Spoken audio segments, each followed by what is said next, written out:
What does project-based learning really look like in action? Let's walk through it step by step. It all begins with the project launch, a moment designed to spark curiosity. Maybe it's a surprising piece of data, a field trip, a guest speaker, or even a powerful question. In one classroom, students kicked off a project by analyzing their community's energy usage.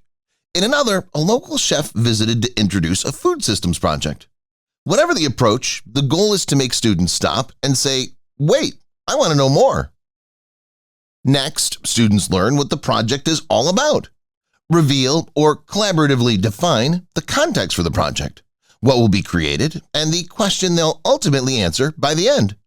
For example, students might be designing inclusive playgrounds, writing policy proposals, or developing museum exhibits. Whatever the final product, students are clear on the challenge ahead.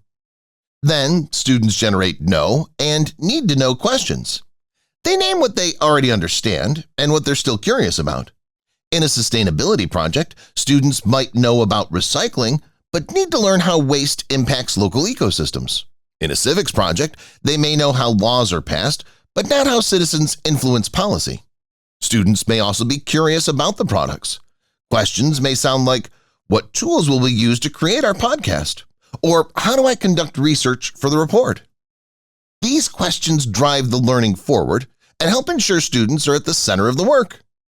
That brings us to the core of the project, the investigation cycle. The cycle has 4 key steps, and each one builds on the last.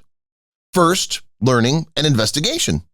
This is where students explore the content and skills they need to answer their questions and move their projects forward. Teachers are actively teaching here using a variety of instructional approaches, modeling, labs, lecture, and collaborative learning experiences. In a science-based project, students might conduct mini-labs. In a humanities project, they might analyze primary sources or interview local leaders. The key difference? Students use their learning immediately to shape ideas, test solutions, and create early versions of their final products because it's relevant to the challenge and outcomes set forth in the project. In PBL, learning isn't separate from the project, it's what fuels it. Next, students prototype and develop products. Using their growing knowledge and skills, students continue building out their projects. Whether they're designing, writing, constructing, or performing, this is where they apply what they've learned in real and meaningful ways. In one project, students drafted and revised children's books. In another, they built working models of water filtration systems. Then, feedback and revision.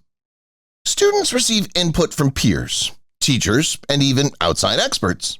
They learn how to give meaningful feedback too, and use what they hear to improve their work.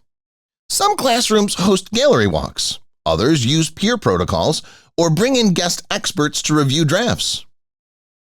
Finally, revisit inquiry and reflect. Students pause to make sense of what they've learned so far.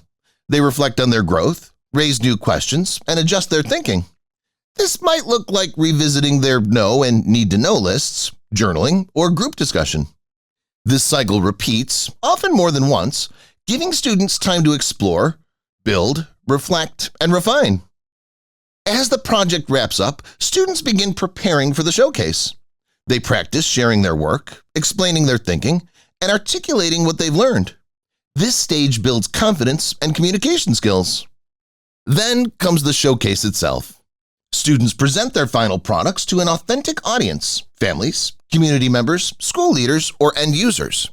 And they don't just share what they made, they explain how they got there. We close with reflection and celebration. Students look back on their journey, acknowledging their growth, celebrating their efforts, and recognizing their collective success. This is what makes project-based learning different. The project isn't something extra at the end. It's the path students walk to explore, understand, and apply what they're learning. It's a journey they take with their leader, not behind them or in front of them, but alongside, supporting every step of the way.